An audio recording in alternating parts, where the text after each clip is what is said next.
Hello friends, welcome back to my new blog. এখন বাজে ওই 1:45টার মতন। তো যাই সকাল থেকে ভেবেছিলাম ভিডিওটা স্টার্ট করবো, কিন্তু সেটা আর করা হয়নি। সকাল থেকে প্রচণ্ড শরীরটা খারাপ, হাতে যন্ত্রণা, তার সাথে জ্বর, আবার সর্দি কাশ সব কিন্তু একসাথেই লেগে আছে। মানে কী বলবো, ঠান্ডা জল লাগাটা মানে ঠিকঠাক করে পুরোপুরি আমার কাছ থেকে যাচ্ছেই না। তো রাতের দিকে ঠান্ডা ঠান্ডা করছে, আবার গরম করছে, সেজন্য ফ্যানও চালাতে হচ্ছে, কারণ মেয়ে ফ্যান ছাড়া একদমই ঘুমাবে না। তো আজ যেহেতু শনিবার, তার সাথে আছে কার্তিক পুজো, তো সকলকে জানাই কার্তিক পুজো অনেক অনেক শুভেচ্ছা। তো যাই হোক, এদিকে দেখো শুয়েছিলাম, সেই জন্য বিছানাটা এরকম অবস্থা। মেয়েকে স্নান করিয়ে নিয়ে এসেছি, তারপর আবারও শুয়ে পড়েছিলাম। তো এখন মেয়েকে খাওয়ানোর টাইম হয়ে গেছে, প্রায় 1টা বাজে। তো চলো এখন মেয়েকে খাওয়া। আজকে কী মা রান্না করছে সেটা তোমাদেরকে দেখে। প্রতিদিনই তো ভিডিওতে তোমাদেরকে দেখা যায় কী কী রান্না বান্না হয়েছে। তোমাদেরকে না দেখালে মানে কি, যাই রান্না হয়, ডাল ভাত পোস্ত যাই রান্না হয়, সেটাই তোমাদের সাথে শেয়ার করি। এটা আমার ভালো লাগে। তো যাই হোক, মায়ের রান্নাবান্না হয়ে গেছে, মা এখন বাসন ধুচ্ছে। মেয়েরকে মানে স্নানটা কোনো রকম করে করিয়েছিলাম। তো চলো তোমার ভিডিওটা কন্টিনিউ দেখতে থাকো, যতটুকু পারবো ততটুকু তোমাদের সাথে শেয়ার করবো। এদিকে দেখো দুপুরে রান্নাবান্না হয়ে গেছে। তো আজকে যেহেতু শনিবার, আবার কার্তিক পুজো, সেই জন্য মা আজকে সমস্ত কিছু কিন্তু নিরামিষই করেছি। শনিবার তো আমাদের বাড়িতে এমনিতেই নিরামিষ হয়, আর পোস্ত তো থাকবেই, তাই না?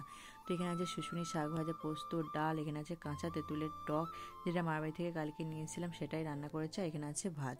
তো যাই হোক, সবার কিন্তু খাওয়া দাওয়া হয়ে গিয়েছিল, আর এদিকে মেয়েও কিন্তু খেয়ে নিয়েছিল। তারপরে মেয়ের পাপা বাড়ি থেকে নিয়ে এসেছিলো খিচুড়ি। মানে শনিবার আমার শ্বশুরবাড়িতে কিন্তু খিচুড়িটা হয়। তো যাই হোক, আমি আর খেয়ে নিয়েছিলাম বলে তারপর আমি আর খাইনি। এখানে খিচুড়ি ছিল, পাঁপড় ভাজা ছিল, বেগুন ভর্তা ছিল, আর একটা পাঁচমিশালি সবজি ছিল।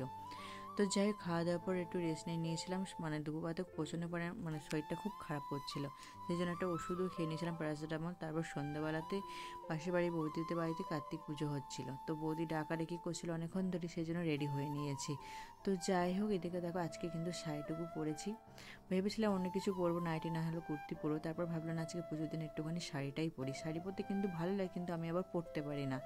তো যাই হোক, এদিকে দেখো পুজোর যোগাযোগ সবাই মিলে কিন্তু আমরা হাতে হাতে করে নিয়েছি। আর কার্তিকটা এত সুন্দর ছিল, একদম ছোট্ট পাড়া, খুব কিউট দেখতে ছিল।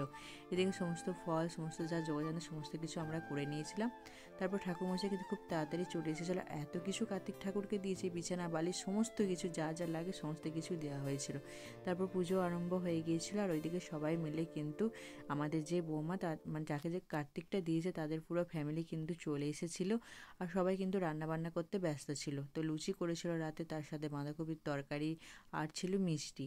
তো যাই হোক, সবাই মিলে কিন্তু ওখানে আমরা খাওয়া দাওয়া করে নিয়েছিলাম। সেই ভিডিওগুলো আর করে নিই। তারপর এখানে হচ্ছিল আরতি।